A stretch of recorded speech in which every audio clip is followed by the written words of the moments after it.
നമസ്കാരം. സൂര്യമഠം യൂട്യൂബ് ചാനലിലേക്ക് സ്വാഗതം. മഹാദേവന് ഏറ്റവും പ്രധാനപ്പെട്ട ദിനമാണ് പ്രദോഷദിനം. ദോഷത്തെ ഇല്ലാതാക്കുക എന്നാണ് പ്രദോഷം കൊണ്ട് അർത്ഥമാക്കുന്നത്. സന്ധ്യയ്ക്ക് ത്രയോദശി തിഥി വരുന്ന ദിവസമാണ് പ്രദോഷമായി കണക്കാക്കുന്നത്. സന്തതിക്കും യശസ്സിനും ധനത്തിനും സന്തതം ശോഭനം പ്രദോഷികം വ്രതം എന്നാണ് ശിവപുരാണത്തിൽ പറയുന്നത്. ദേവിക്ക് പൗർണമി പോലെ, വിഷ്ണുവിന് ഏകാദശി പോലെ, മഹാദേവ ഉപാസനയ്ക്ക് ശ്രേഷ്ഠമായ ദിവസമാണ് പ്രദോഷം. അന്നേ ദിവസം ഭക്തിയോടെ വ്രതം അനുഷ്ഠിച്ചാൽ സന്താന സൗഭാഗ്യം, ദാരിദ്ര്യദുഃഖശമനം, ആയുരാരോഗ്യം, പാപമുക്തി, ഐശ്വര്യം, സത്കീർത്തി എന്നിവയെല്ലാമാണ് ഫലം. വ്രതം അനുഷ്ഠിക്കാൻ സാധിക്കാത്തവർ അന്നേ ദിവസം ശിവക്ഷേത്ര ദർശനം നടത്തി നമ്മളെ കൊണ്ട് കഴിയുന്ന വഴിപാടുകൾ നടത്തുന്നത് അതിവിശിഷ്ടമാണ്.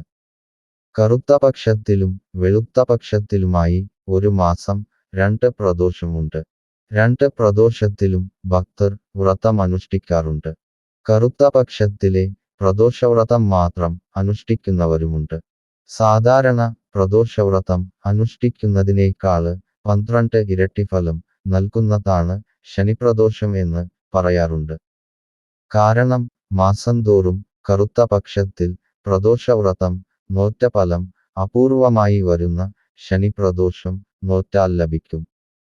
12 പ്രദോഷവ്രതം നോറ്റ ഫലം ഒരു ശനിപ്രദോഷം നോറ്റാൽ ലഭിക്കും എന്നർത്ഥം.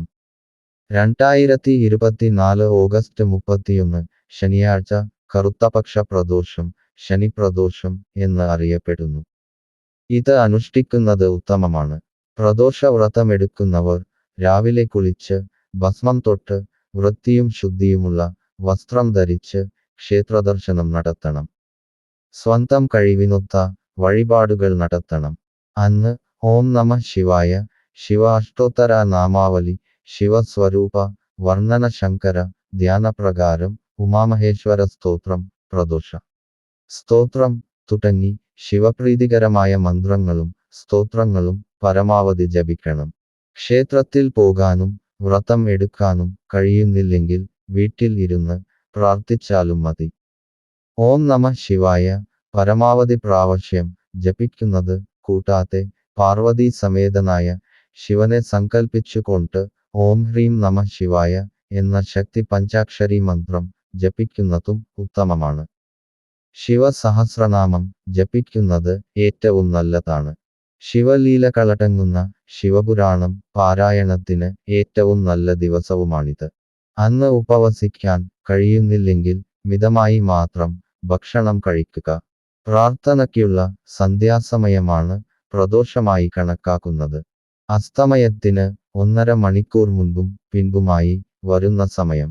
ഈ സമയത്ത് ക്ഷേത്രത്തിൽ പോയി ഫലമൂലാദികൾ സമർപ്പിച്ച് ധാര നടത്തി പ്രദോഷ പൂജ കണ്ട് തൊഴണം. പൂജാതീർത്ഥം കഴിച്ച് വ്രതം അവസാനിപ്പിക്കാം. ത്രയോദശിയിലെ പ്രദോഷ സന്ധ്യയിൽ പാർവതിയെ തൃപ്തിപ്പെടുത്താൻ ശിവൻ താണ്ഡവമാടുന്നു എന്നാണ് വിശ്വാസം. ഈ സമയത്ത് സകല ദേവഗണങ്ങളും ശിവസന്നിധിയിലെത്തും എന്നാണ് വിശ്വാസം. അപ്പോൾ പാർവതീദേവിയും സുബ്രഹ്മണ്യനും ഗണപതി ഭഗവാനും ശിവഭൂതഗണങ്ങളും മാത്രമല്ല മറ്റ് ദേവതകളും മഹർഷിമാരും ദിവ്യാത്മാക്കളുമെല്ലാം ഭഗവാന്റെ നൃത്തം കണ്ട് സ്തുതിക്കുന്നു. അത്ര മഹനീയ മുഹൂർത്തമായാണ് പ്രദോഷ സമയം. കാലകാലനാണ് ശിവൻ, അതായത് കാലന്റെ പോലും കാലൻ. മനുഷ്യ ജീവിതത്തിൽ എല്ലാ ദോഷ ദുരിതങ്ങളുടെയും അവസാനം മരണമാണ്. കാലനാണ്, യമധർമ്മനാണ് മരണത്തിന്റെ ദേവൻ. ആ കാലനെ പോലും നശിപ്പിക്കാൻ ശക്തിയുള്ള ദേവനാണ് പരമശിവൻ. അതുകൊണ്ടുതന്നെ എല്ലാ മൃത്യു ദോഷം ഉൾപ്പെടെ എല്ലാ ദുരിതങ്ങളും ദുഃഖങ്ങളും അകറ്റുന്ന ദേവനായി ശിവനെ ആരാധിക്കുന്നു. ക്ഷിപ്രകോപിയും ക്ഷിപ്രപ്രസാദിയുമായ ഭഗവാൻ ഏറ്റവും പ്രസാദിക്കുന്നത് പ്രദോഷ സന്ധ്യയിലാണ്. അപ്പോൾ ഭക്തർ എന്ത് ചോദിച്ചാലും ദേവദേവൻ കനിഞ്ഞ് അനുഗ്രഹിക്കുമെന്ന് ആചാര്യന്മാർ പറയുന്നു. അതിനാൽ ഈ ദിവസം അനുഷ്ഠിക്കുന്ന വ്രതത്തിനും പ്രാർത്ഥനകൾക്കും ഉടൻ ഫലസിദ്ധി ലഭിക്കും.